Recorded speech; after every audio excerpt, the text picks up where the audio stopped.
So in today's video, I am going to be previewing Bradford City versus Harrogate Town. Then in the second part of today's video, I'm going to be bringing you guys my Game Week 22 League 2 score predictions. If you do go on to enjoy today's video, please make sure to drop a like on there for me. If you could try and hit 70 likes on today's video, that'd be massively appreciated. Subscribe if you are new as well. We are now on the road to 7,000 subscribers, so please make sure you are subscribed if you haven't already with that post notification bell on. It's free to do so and it does massively help out. Get your score predictions and your starting 11 down in the comment section down below. We have lost our last 3 games in the league. Harrogate have won their last 3 games in the league. It's obviously a Yorkshire derby as well. We've beaten them once in the league. They beat us though in the FA Cup, so it's certainly not going to be an easy game. Make sure you drop a like on today's video. Thank you very much for 6,400 subscribers as well, and let's get straight on with today's video. Starting out then with the current Sky Bet League 2 table. My team Bradford City, we currently sit 9th in the table. After 21 games, we've now got 9 wins, 6 draws, 6 defeats,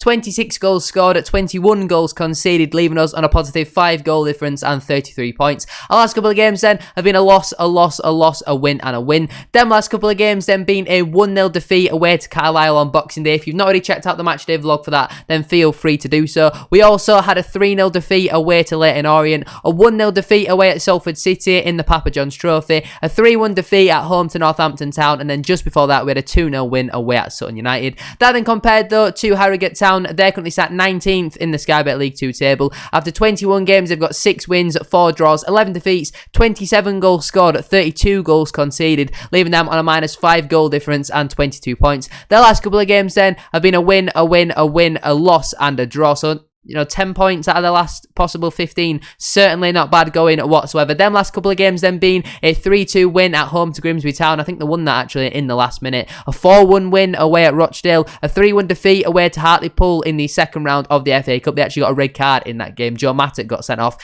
That could potentially be a 3-game ban. If it is, then he will be unavailable for this game. And I think he was actually quite good in the game we played in the FA Cup match in the first round at our place. But before that, they had a 3-0 win at home to Mansfield Town. A 2-0 defeat at home to Leyton Orient, a 3-3 draw at home to Carlisle United, and then just before that they had the 1-0 win over us in the first round of the FA Cup. Now we're going to speak about the team though that I would go with if I was Mark Hughes. After that game against Carlisle, Mark Hughes came out and said he does plan on maybe changing the formation, changing the system, and also changing personnel. So for me personally, I'd like to see a change in formation for this game. The 4-2-3-1 worked well for the first 10-15 games, but over the last 5 or so matches we have really struggled at times with the 4-2-3-1.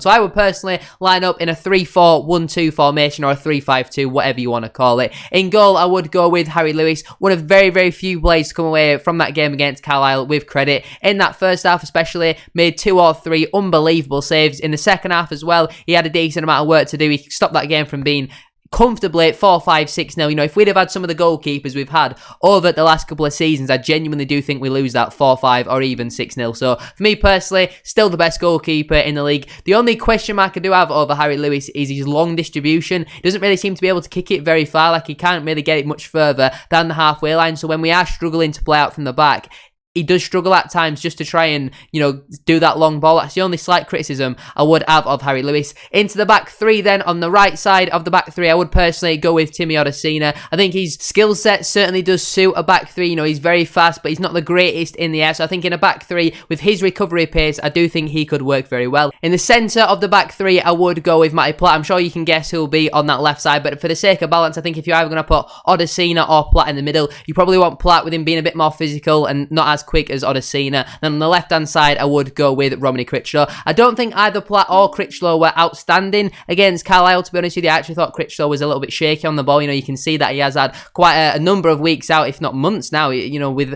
us not really playing a game. He's been out since before that game against Northampton Town, so it's been over a month since he last played before that one against Carlisle. So it did make sense why he was a little bit shaky on the ball, and Gibson actually did a very good job of blocking Critchlow's pass to Matty Folds, and that is something that, he's been very good at, picking the ball up, bouncing the passes and getting it out to Matty Folds, and same with Matty Platt getting it out to Brad Halliday. But we did struggle with doing that at times against Carlisle. I think though if we do play a back 3, Odesina, Platt and Critchlow would certainly suit that role. Into the wing backs then, I've pretty much just put our full backs at wing back. On the right hand side, I would go with Brad Halliday. I would have question marks over Halliday going forward. Defensively, I think Halliday's sound. I think he's one of the best right backs in the league in my opinion, because he's really, really good defensively. Quite quick as well. He doesn't really look like he's quick, but he is quite quick. Very good at them last ditch recovery slide tackles as well. The only question marks, like I said, I do have about him are going forward. Sometimes his crosses are a little bit poor, so if he can improve on them, I think he certainly could be a very good wing back. On the left-hand side, I would go with Matty Folds.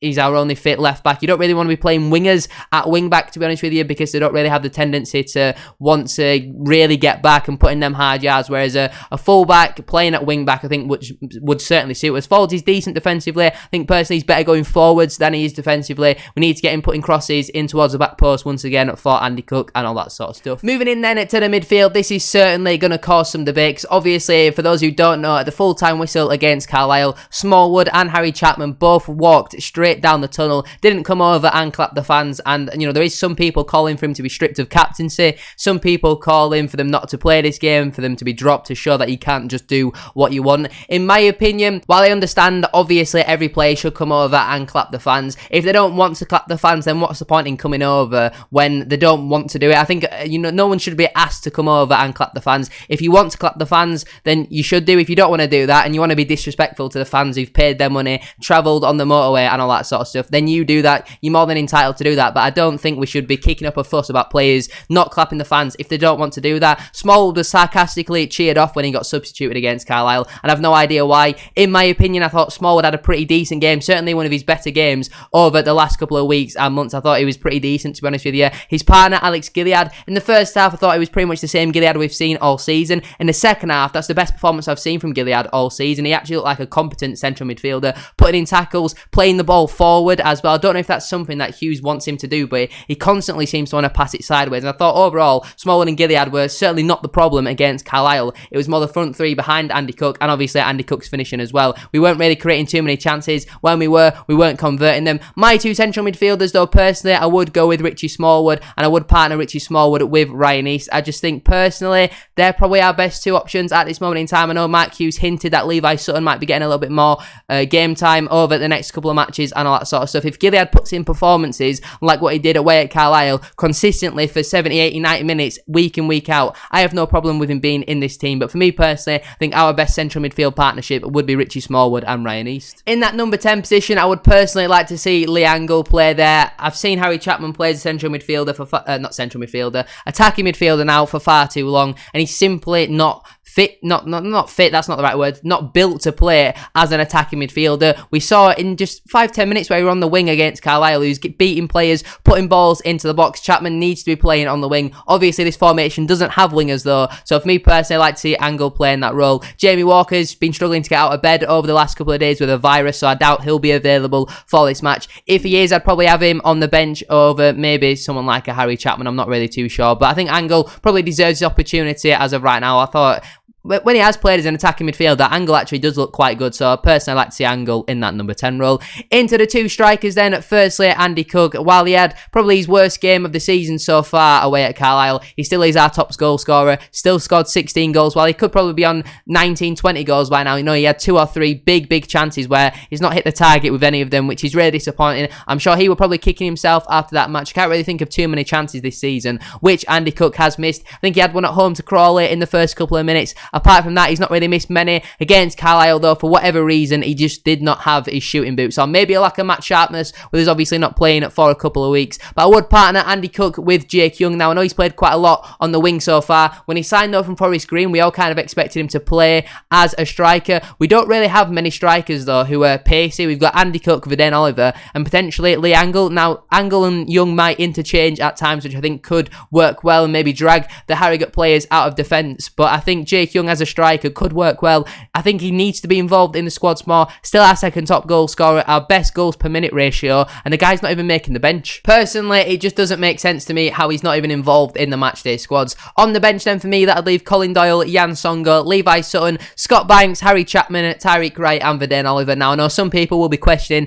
how's Banks not in there? How's Tyreek Wright not in there? You could maybe play them in there, but then they're going to be playing out of position. I do think we need to completely change up the formation, because over the last couple of games, for the people who've been going to the matches week in, week out, you will know we have put in some shocking performances. The players that would miss out then of the matchday squad would be Heath Richardson, Joe O'Shaughnessy, Luke Hendry, Kieran Kelly as well. This will be the last game where he's unavailable for selection. After this match, he will be available once again, well, not once again, finally to be able to be included in the matchday squads.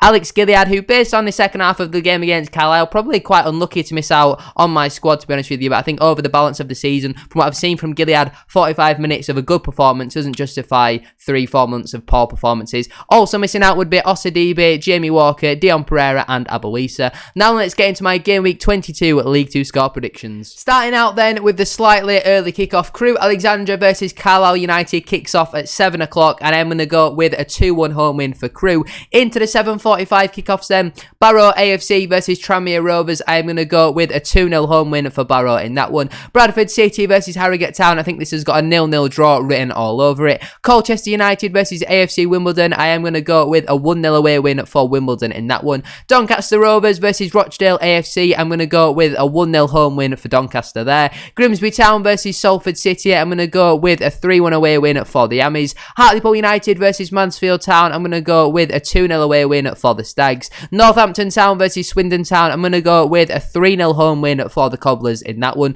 Sutton United versus Gillingham FC. Gillingham this morning completed the signing of Tom Nichols from Crawley Town for an undisclosed fee. Obviously, won't be able to play it in this one, so I'm going to go with a 1-0 home win for Sutton in that game. Walsall FC versus Stockport County. I'm going to go with a 2-1 away win for Stockport. And then into the games which are the day after, because obviously Stevenage and Leyton Orient played the day after Boxing Day. Newport County versus Leyton Orient. I'm going to go with a 1-0 home win for Newport in that one. And then Stevenage FC versus Crawley Town. I'm going to go with a 3-0 home win for Stevenage in that one. But that is where I'm going to leave it for today's video. If you have enjoyed, please make sure to drop a like on there for me. If you could try and hit 70 likes, as I said at the start of today's video, that'd be absolutely class. Subscribe if you are new as well. We are now on the road to 7,000 subscribers, so please make sure you are subscribed if you haven't already with that post notification button. It's free to do so and it does massively help out. Don't forget as well, there is currently a sale with the channel memberships. If you want to unlock tier 3 perks for only 99p, 40 plus exclusive videos never seen before for only 99p, make sure to press that join button next to the subscribe button, or there is a link down in the description down below. Thank you very much for watching today's video. Have a great rest of your day, and I shall see you all tomorrow for the match day vlog.